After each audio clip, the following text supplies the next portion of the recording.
right, mic check, 1, 2. Sound like an 80s rapper or fake.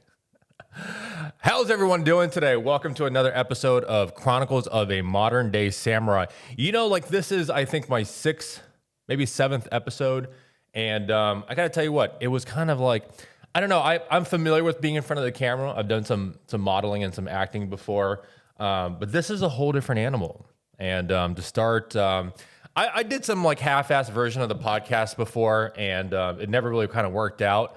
I tried it with someone else, and there was some logistical stuff that really didn't make it feasible. So I'm super excited actually to start my own thing, and I am going to stay super consistent with it. This is the one thing that I sat down and I said, and I encourage you guys, if you see my other videos, to do what excites you in life. I think that's a very good gauge. I think it's a very good philosophy and a strategy to use to make sure that you're fulfilled in life. You're doing things in life that you enjoy doing. I know, unfortunately, some of us have jobs and stuff like that we're engaged with that we don't really enjoy. We don't get fulfilled, and our hearts are not full from it. So I would encourage you guys, as I do in most of my videos, for you guys to take action and to be more proactive in changing that, because as cliche as it sounds, you and we are ultimately responsible for our destiny. There's no one out there that's going to come and swoop you up unless you have a really, really kind of, I would even say overbearing or protective family that, will not let you fail. In that case, well, good for you. For most of us, that unfortunately is not the case. So, it's upon us to create the future and the life that we have. If you think about it, what's the average age now, like lifespan now? About 70s, mid 70s. I know it's getting longer. People are living longer. But, in your teens, you're trying to figure shit out. You're still under the control and you're still dependent of your parents. And if you start really kind of living your life or consider living your adult life in your, mid 20s, to be honest, it is a long time, but if you kind of evaluate the bigger picture, we don't have that much time. And I know that's more of like a kind of a dark way to look at it. But the reason I mention that is to encourage you guys that this life that we have, is not infinite. This thing will come to an end. And unfortunately for some of us, just a part of life, things happen. So that mid 70s number isn't guaranteed. There are diseases, there are accidents, car accidents, health issues. I've been seeing more and more posts on social media about, people in their 20s and 30s and, young adults passing away from health issues and from accidents. These things happen. So it kind of further instills the importance of prioritizing your happiness. Again, I know most of us, unfortunately, the source of our unhappiness is our jobs. So if you're in a job and you don't like it, again, as I said in my other videos, you don't have to do anything overnight. But make a conscious decision to do something tomorrow, to do something today, to do something every day that is going to help change that situation. Things don't just happen, right? They don't happen by praying. I'm not a religious person. If you are, good for you. And if prayer works, then pray away. But for me, I'm not a very spiritual or highly religious person. I don't pray. I don't wish for things to happen. I just, I'm proactive about it. I make a plan and I strategize. And I increase and do everything that I can to increase my odds of my desired outcome happening. That's just the way I approach it. Again, if you're religious and you depend a lot on your faith and your spirituality and your family, whatever your source is of motivation, then good for you. That's your thing. I know everyone has their own thing, but for me, I take a very realistic, more hands-on approach. And so if I'm not happy with my situation, I do something about it. And doing something about it, I like to reverse engineer a lot of things. So I kind of start with what I want to achieve, and then I dissect it to a micro level to see, okay, what can I do today, in the next week, in the next 2 weeks, in the next couple months, in order to, again, increase my odds of that preferable outcome occurring.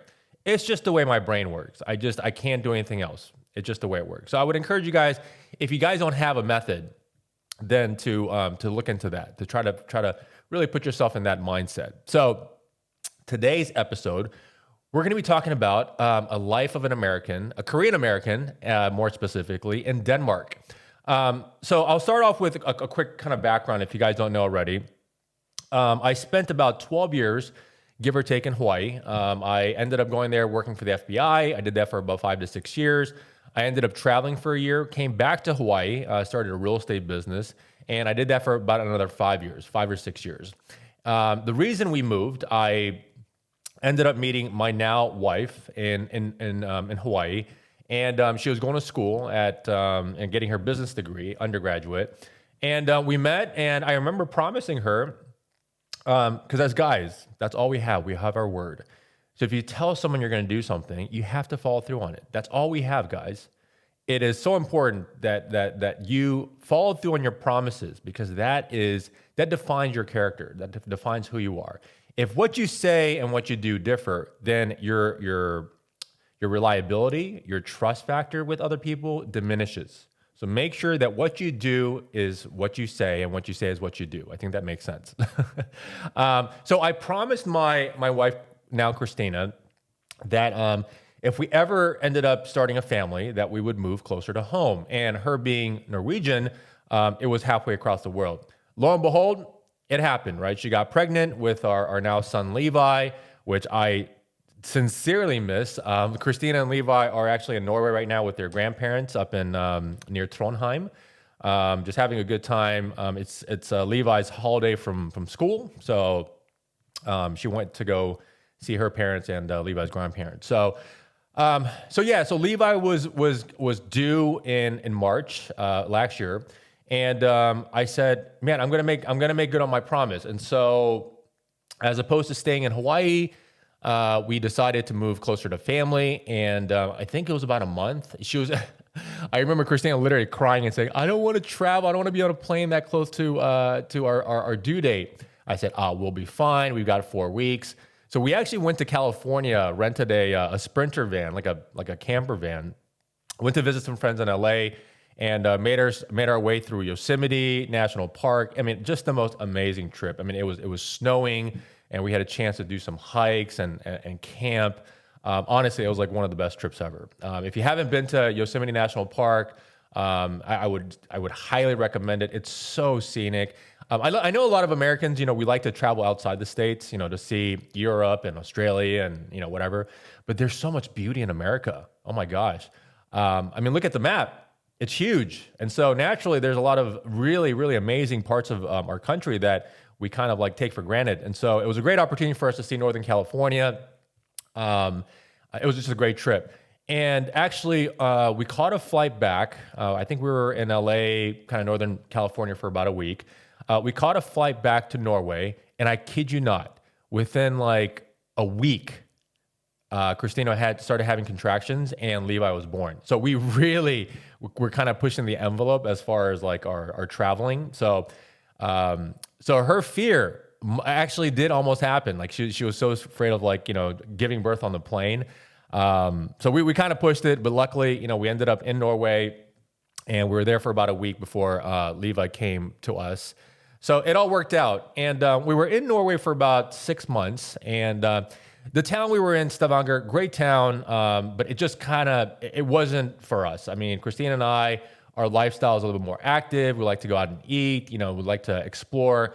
So I remember having gone to Copenhagen when I was traveling, and I really liked it. Christina had never been before. So we decided, I said, hey, listen, why don't we go there kind of on a field trip to see if you like it? And that's exactly what we did. We booked like a weekend trip to Copenhagen. We hung out. She really loved the energy, and it was a very nice city. So we said, okay, we're going to move to Copenhagen.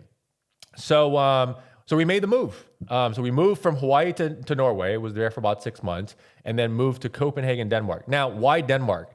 It checked off a lot of the things that we were looking for. For one, the language barrier wasn't really there. Most people here in Scandinavia speak English. I think this is the part of the world where more percentage of the native people speak English. So it's a very easy transition for us to get acclimated with the culture. Now, I did start language school, and I'll kind of go over that in a little bit here, but you can get by here with speaking English, which again helped with the speed of getting things done here and getting acclimated. So that was great. Versus if we move to like France, for example, a lot of people, people do speak English, but a lot more people speak exclusively French than English and French. So it would have made it a little bit more difficult. But we did consider Spain. We did consider Paris. We did consider a lot of different cities. The other big reason why we decided to choose Denmark and Copenhagen more specifically was because its proximity to Norway. I think the flight is a 30 to 45 minute flight, maybe an hour from here to where Christina's parents live. So we could travel back there if anything happened, or her parents often came to visit us. We just wanted to be closer to family. And Christina has brothers in Oslo, which is again about approximately the same distance. It's really a short flight away. So we liked the fact that we were so close to family. So that was a huge decision point for us. The other big thing was we wanted to stay in Scandinavia for a lot of the benefits. Now, if you guys haven't traveled to Scandinavia before, Scandinavia including I would even say Finland, Norway, Sweden, Denmark, I would even say maybe Iceland.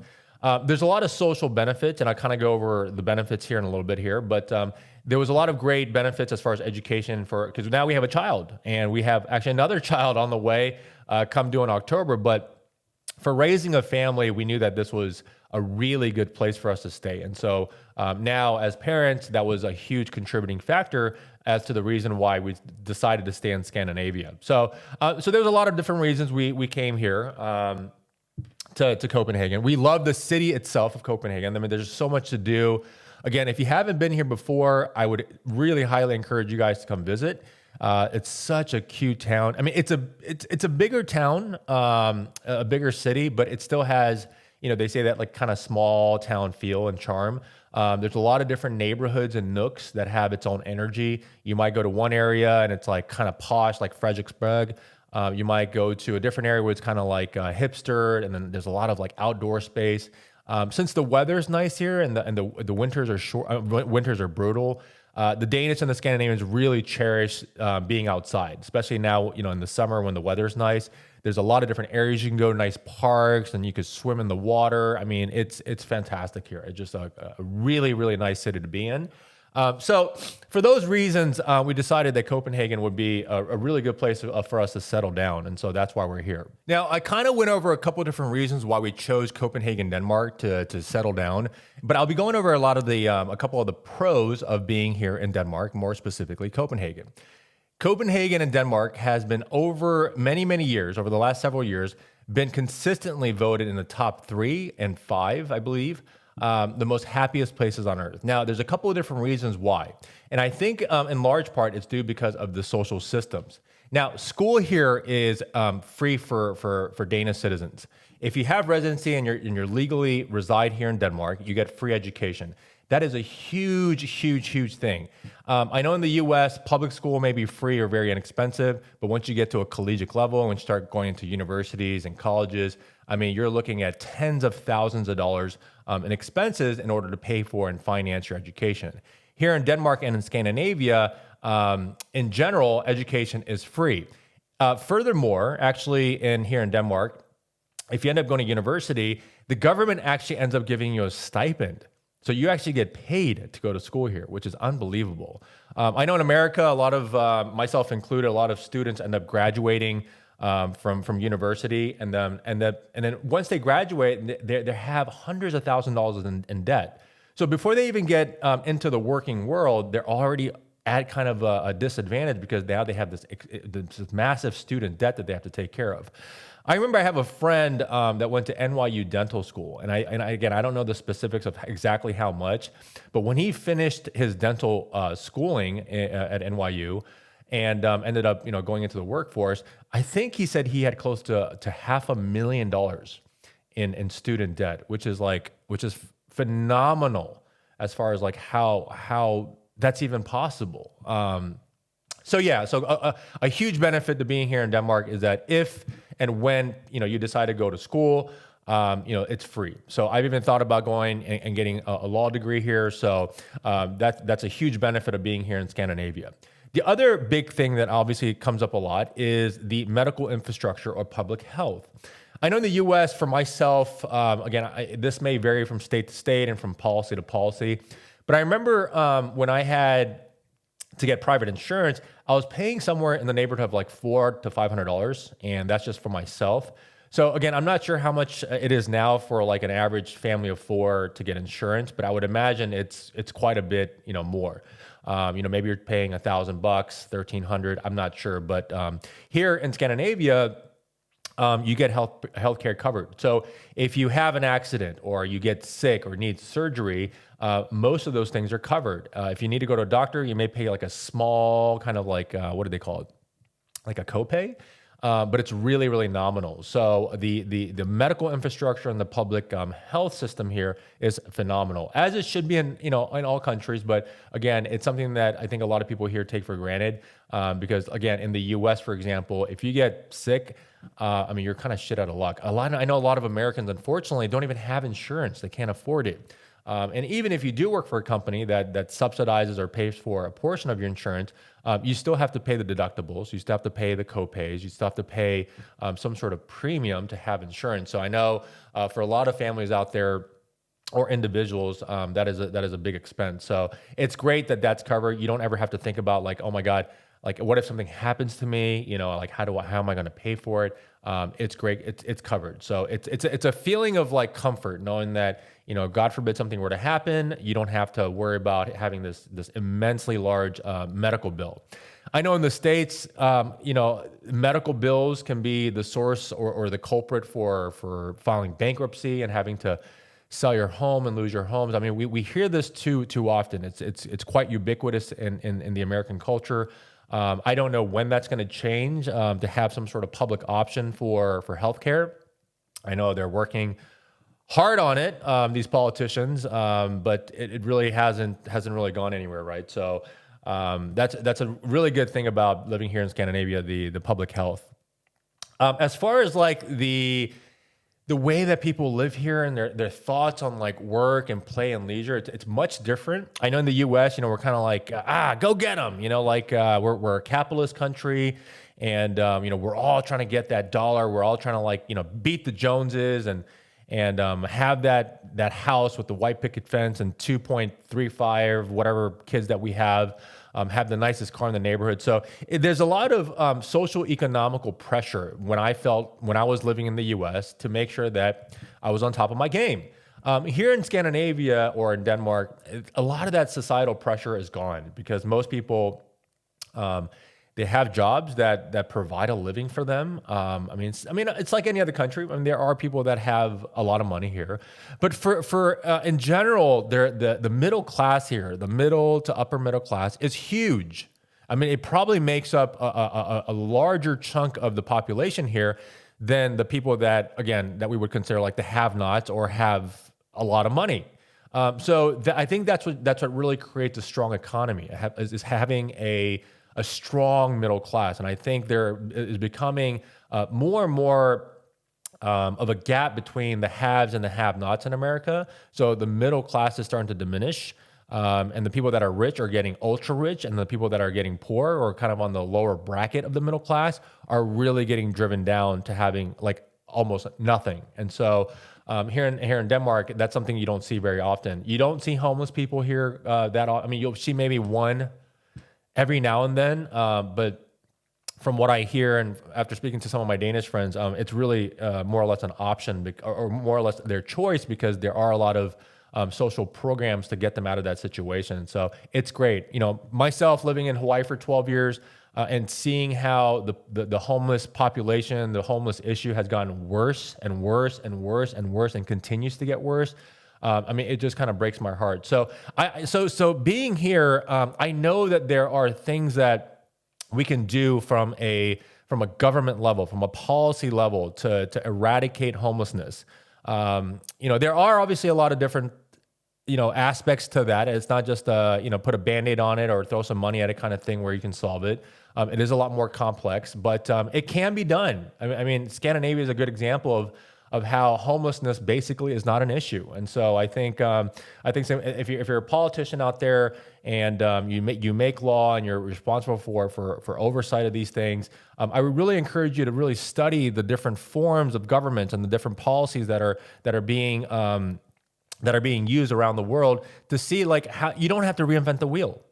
Look at countries like Denmark, look at countries like Norway, and just copy their social systems. Now, I know it's going to be difficult. I mean, you can't tit for tat, replicate exactly what they're doing. There's going to be tax implications and obviously finance and resources limitations, but you can copy a lot of the principles to make, some of that work. That's just my personal belief. And so, again, I know homelessness is a very complex issue, but we're seeing it rampant in America. In most major cities of homelessness going up. And so I would really encourage any politicians out there or policymakers that are listening to this or watching this to really study and to review what other countries are doing, especially here in Scandinavia, because I think they've got that kind of down to a science. The other big thing, as we start to grow our family, we start to have kids, is safety.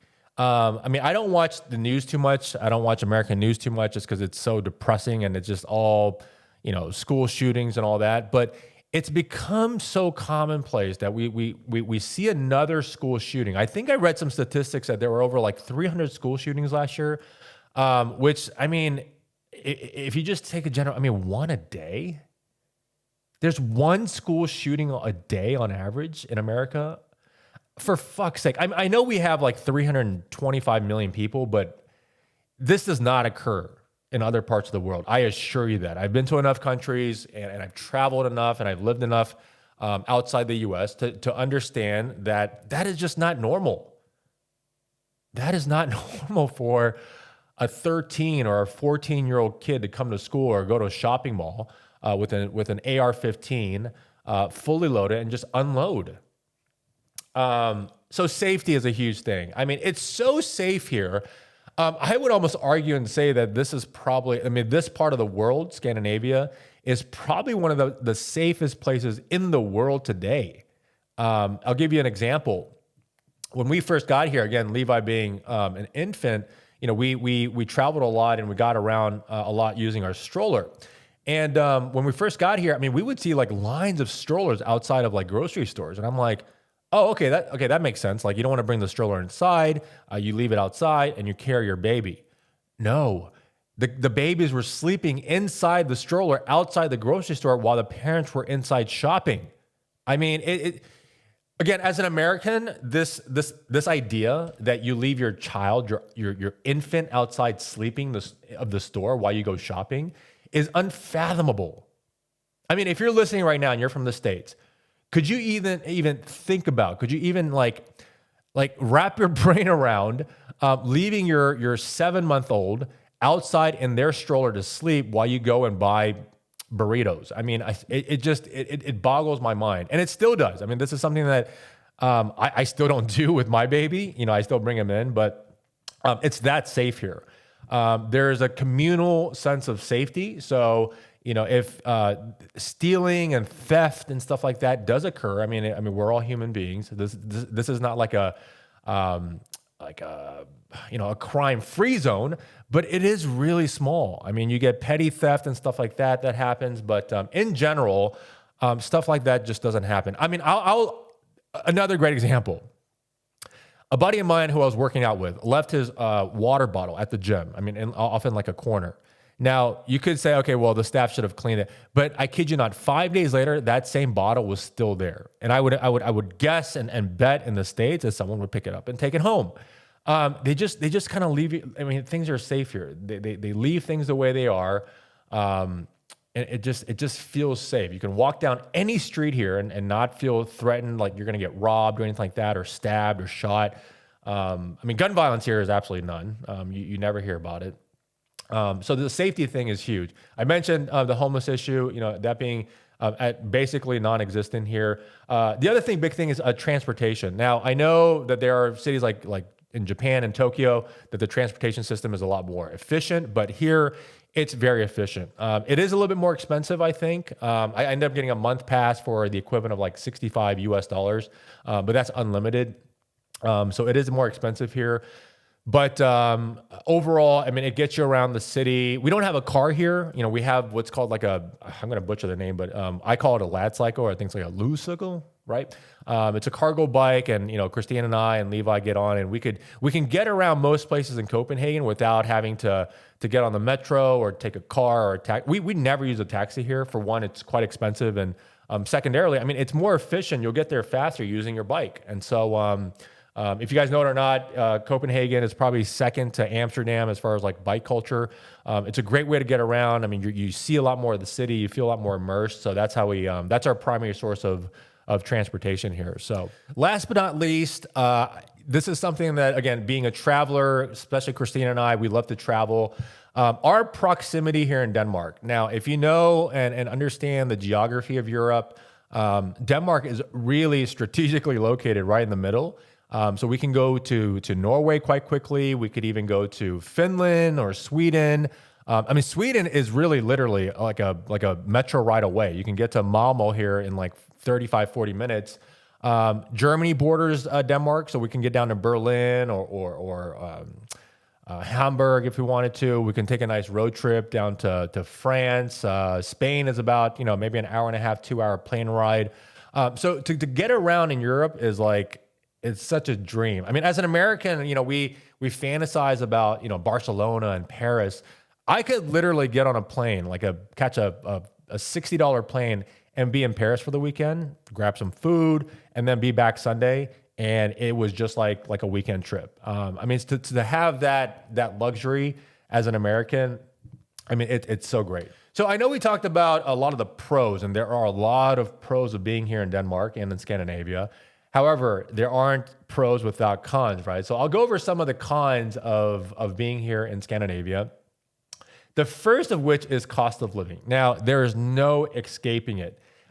This $1 US equivalent right now with the conversion rate is 6.6 Danish kroner. Now, I'll put that into some perspective because when I first got here, I didn't know how much the hell that was. So a dozen egg here, give or take on average, is about 45 kroners, Danish kroners.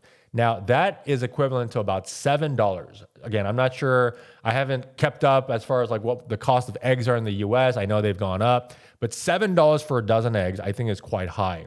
That also translates into everything else because the sales tax here is 25%.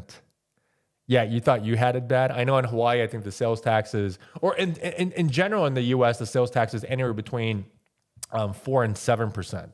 Depending on which state you're in, but 25% sales tax. Yeah, it's quite ridiculous. So we get the benefits. Again, I mentioned a couple of those, you know, education and healthcare and all that, but the money comes from somewhere, right? So, but you know, the people here in Denmark and in Scandinavia, they don't mind paying it. You know, they don't mind paying it because for the most part, the funds and the taxes are adequately and justly and responsibly allocated.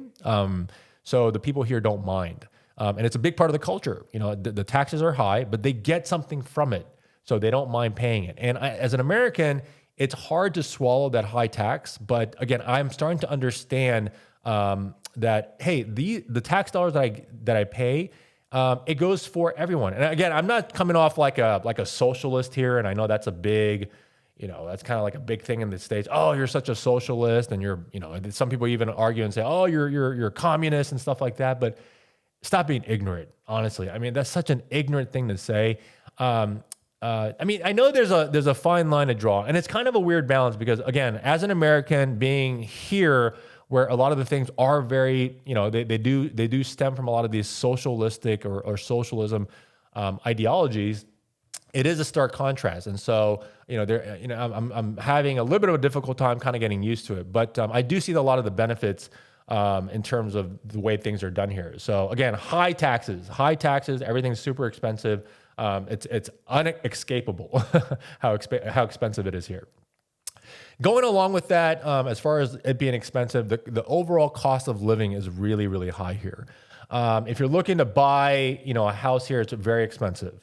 If you're looking to rent is very expensive and very competitive. The rental in America, I don't know, you go on like Craigslist, Facebook Marketplace, or Zillow, you find a rental, and it's quite easy, I would say. Of course, depending on what your market is. Here in Copenhagen, it is absurdly competitive. I mean, it's so competitive to where if you don't know someone, or if you don't have like an in on some availabilities, I mean, I would say it's almost like not impossible, but it's very difficult to find good rental properties. And so if you find one at a good rate, I mean, you'll probably have like 15 other people that have applied to be in the to rent that place out. So I would say that's a huge con, because you need a roof over your head, right? So you either need to buy. Most people end up renting here. So finding a good rental and navigating the whole rental process is immensely competitive and not complicated, but expensive as well. The Danish language is one of the hardest languages that I think, and that has rumored to be learned.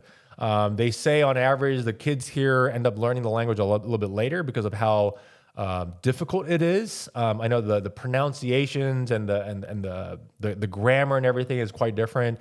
I actually ended up going to language school here for a little bit, and I found it difficult. Now conventionally, I find language quite interesting and fun. But I'll tell you what, the Danish language was very, very challenging to learn. It just, the pronunciation as an American was very difficult. I mean, they ended up not saying a lot of things that, so the way it's written, especially where I'm from in Washington, D.C., we're taught to enunciate our words so that we sound proper, so that we can communicate properly. Here in the Danish language, I mean, that's out the window. There's no such thing as like enunciating your words. It just kind of like smashed together and just kind of like, put in your throat and then spoken out. So it's very difficult to speak and to understand here very quickly. Now, obviously, what you put in is what you get out. So it can be done. But I've learned, and it's rumored through my research, that the Danish language is one of the hardest languages to actually learn and to pick up. So I would definitely put that on my list of cons of being here in Denmark. Now, going back to taxes, unfortunately, we don't have a car here. It is strange because this is the first time in my life that I haven't had a car, other than when I was traveling. I love the freedom. I'm just a car person. So to not have a car, I feel a little bit trapped, but it's okay. Again, we can get around most places in Copenhagen, either on the metro or the bus or using our bikes, which is a great way to get around. But if you were to get a car, if you're watching this or listening to this and you're thinking about moving to Denmark and you want to bring your car, there are certain things that you have to really think about. And this is where I would say the shit hits the fan as far as taxes, right? I mean, there's income taxes. I'll kind of go over here, but let's talk about purchasing a car. Now, in the U.S., we have to pay sales taxes and then a registration, I think. I mean, there probably are some fees, not including like insurance and stuff like that. I'm talking about just the purchasing of a vehicle. Here in Denmark, and it's getting worse. It's getting worse than this. As it stands today, based on my research, if you buy a car that's up to 67,000 kroners, and that's about, give or take, about 10,000 US dollars, you pay 25% of the value of the car in taxes. So if you buy a car that's worth $10,000, which is, I would argue and say like it's really difficult to find a good car for $10,000 here. But if you did, you're paying $2,500 to register that car. Okay. Let's bump it up from 67,000 Danish kroners up to 210,000 kroners. Again, that's, you can calculate the US equivalent. 85% tax from the value of your car. So if you're looking at, if you spend 210,000 kroners for a car, you're looking at $26,000 just in taxes. I mean, I can't even fathom it. Let me give you one more, okay? The top bracket, it gets even worse. The top bracket, so if your car is worth, if you purchased your car and you're looking to get it registered new here in Denmark, is more than 210,000 kroners. Okay, so more than about $38,000 US, you pay, drum roll please, guess how much? 150% tax on the price of the car. So you pay 1.5 times what you paid for the car in taxes. I'll say that again, 150% of the value of the car in taxes. So if you bought a car that's $38,000, you're paying $57,000 in taxes. That comes to a whopping total of $95,000 or almost $100,000 in total that you pay on a car that is valued at $38,000. I mean, they just don't want you to have a car here. I mean, let's just be honest here. I mean, it's so ridiculous. So if you see someone here in Denmark that has a new car, an expensive new car, I mean, they have a lot of money. So yeah. So as far as, again, one more thing on taxes. I know most people that come here are looking to work to get a job. Income taxes. Income taxes are also very expensive. On the low range, again, based on my research, you're looking at paying between 8 to 10%, which is not a lot. If you're in the median range, you're looking at paying income taxes at about 22 to 27%. I would venture and say most people kind of fall into this bracket of 20 to 27%. And if you're a high income earner, you pay anywhere between 52 and 55% taxes. In addition to that, you have to pay what's called a municipality tax of anywhere between 24 and 27%. And on top of that, you pay what's called a labor market contribution tax of a flat 8%. So if you add all that up, you're not taking home that much. But again, these taxes are going towards the aforementioned benefits: healthcare, transportation, education. But it is a country that's very, very, very high in taxes. So if you're the type to not like that, which a lot of Americans don't, just be wary of that before you come here and before you decide to move here. Now, as far as the process, the actual process of moving here and getting residency to be able to work or go to school, if you're going to school, they obviously give you a special education visa so you can stay here and study. We came here because my wife is Norwegian. They have like an agreement within Scandinavia and also within the Schengen countries. Since my wife is Norwegian and she is an EU citizen, she has a Norwegian passport, and we have a child together, I actually end up getting my residency, my residency here in Denmark, through what's called a family reunification. Again, because we had a child, it meant that we're processing or we're requesting to stay together, and so that's how I got my residency here. I believe my residency here is good for 5 years, at which point I'll have to renew. Now, it's not citizenship. I could apply for that, I think, after I've stayed here for a while and after I've proven that I've paid enough taxes and stuff like that. So it's not a Danish citizenship. It's not even permanent residency. It is a residency that allows me to stay here for 5 years, at which point, again, I would have to go through the renewal process. Once you've gone through the renewal process, now that portion of it I found really, really nice because having a wife that's Norwegian and going through this program, the process, the duration it took from when I applied to actually getting what's called a CPR number or getting my residency approved was only about 30 to 45 days. It was very, very quick. So now that I have residency here and legal residency, some of the benefits that I have include, again, being able to stay here for free legally. Again, I'm not here illegally or on like a travel visa. I can work here in Denmark and in Scandinavia and in any of the Schengen zones. So if I wanted to move to another Schengen country and work, I'm allowed to do that. I also can study here. So if I decide to go back to school in Denmark, I get the same benefits as a Danish person as far as free education and even subsidies or stipends that are associated with going back to school. So it's great to have my residency here. I get all the benefits of a Danish citizen, but not all, but a lot of the benefits of actually being here. So that's a really, really good thing. Okay, now let's talk about the culture. I've had a lot of Scandinavian friends. I mean, in Hawaii, majority of my friends were Scandinavian. So I kind of got a feel for the culture. But, if you take someone away from their home, I mean, it's not the same. So having moved here, now I can actually give an accurate testimony of what I feel like the culture here is, because it is a stark contrast between the culture in America. I mean, the culture in America can differ. I mean, the full spectrum. I mean, you go down south to Florida versus New York versus Boston and Maine, to Texas, the middle America versus California. It's very diverse. In Scandinavian, though, however, it is pretty common. I mean, it is pretty general, I would say, between Norway, Sweden, and Denmark. Now, each country does have its little nuances and little differences. So I'll be more talking about kind of like Norway and Denmark. But as far as culture here, there's a saying here that the nail that sticks up gets hammered down, or the thumb, whatever you want to call it. Most people here, because it is a little bit more of a socialist kind of mindset here, most people want you to kind of adhere to what everyone else is doing. And that's kind of the norm. So as far as like how people dress and how people interact and most people just kind of keep to themselves. And that I found very difficult because in America, we talk to everyone and we're loud and we like talking. Here, I think in Copenhagen, I think it's a little bit better because this is a bigger city.